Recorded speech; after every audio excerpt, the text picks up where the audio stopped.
So this is the Lenovo ThinkBook Plus Gen 2, and I've had my eye on this for quite some time because of its idea, its concept.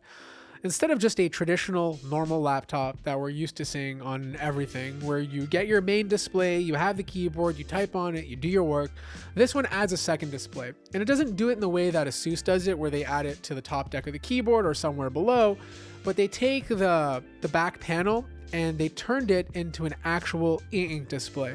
Now this is very interesting because e-ink is not the best display for watching content. It's not the best display to even draw on, but what e-ink really excels at are two things. One, you get significantly better battery life. Like if you're just using the e-ink portion of this and nothing else, battery life is amazing. And the other area where it excels is reading content. Like if you're literally using your laptop to just read a lot, then you're going to appreciate this because your eyes are going to thank you. The cool thing though is they were able to do all of this by placing it in such a thin and light form factor. Like this is not bigger because of the second display. It only weighs 1.2 kilograms or just under 3 pounds. You get the latest 11th gen Intel processor. It's not super cheap, but it's not over the top expensive either. Now, the one thing you do have to know about these processors is that it's not the standard higher watt 11th gen Intel processor. In fact, the i7 that's inside of here is very similar, or is similar, the same one actually, as the one that's in the Lenovo ThinkPad Nano. Now, even though it's using a lower i7, it still loses out to the Nano quite significantly. So like you're really not buying this to like edit video. You're not buying this to do crazy 3D workloads. This laptop has enough performance to basically be used as a general productivity device. Take notes, write notes, have tons of tabs open, do the odd task that requires a little bit more than usual, but you're not pushing this thing like crazy.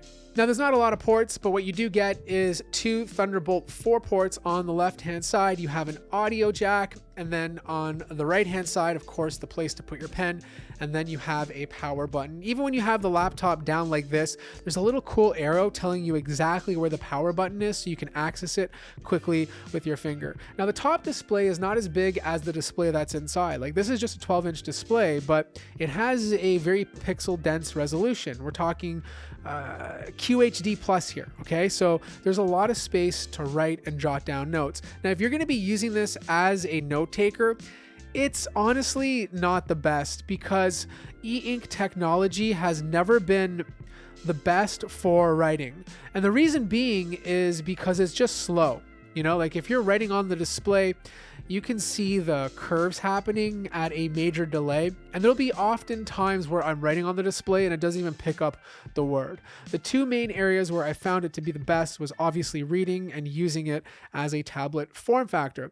The internal display is actually quite nice. It has a 16:10 aspect ratio, so it's 2560 by 1600, so it's very pixel dense. The color accuracy is fantastic. It has good color reproduction. There's a bit of reflection on the display depending on how you move it. You have your 0.9 megapixel camera on top, which is not the best, but the power button also acts as a fingerprint if you want to log in securely. The keyboard has a very shallow depth to it, so it's not super clicky like the more expensive ThinkPads like the Carbon and the Extreme, but overall I found it very comfortable to type on. And just like other Lenovo laptops, if you want to change the different profiles, you can use Function Q and you can cycle between battery, performance, and intelligent cooling.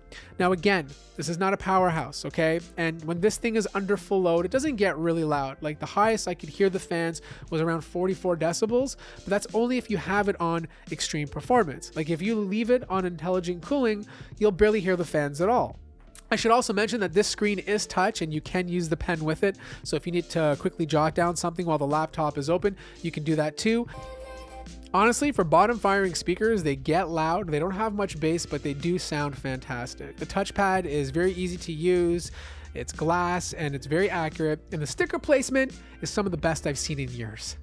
Internally, not a lot is upgradable. In fact, the only thing you can swap out is the NVMe SSD, which by the way is PCIe Gen 4, so you get some fantastic read and write speeds. Even the Wi-Fi card is soldered onto the motherboard. In fact, there's only one fan cooling the system. I would have loved to see two, and the RAM is soldered onto the motherboard. Battery life is fantastic on this thing. If you're talking about the main display, I got about 8 hours and 15 minutes before needing to charge. If you're just using the ink display, it's even better. Like, I was getting 12 to 14 hours of use before needing to charge this laptop. So this is a cool idea. I don't think this is for everyone. I think this is for a very small market. I'd personally never buy this just because it wouldn't fit my workflow.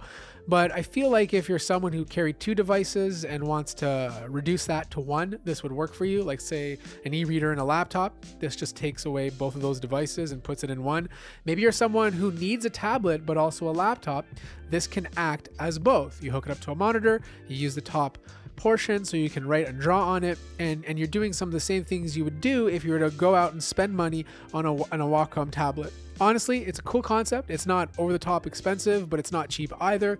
The only drawback to this is obviously everything being soldered on, and the performance is not living up to a true i7 in its category. It's using the lower wattage version. Honestly, if you're buying this, I'd probably just buy the i5 because you're not really getting the performance of the i7. I hope that answers all your questions. If you have any more, let me know in the comment section down below. Like the video if you liked it, subscribe if you haven't already. And if you have one of these already, let me know what you use it for, because I'm actually quite curious. And I'll see you guys in the next one.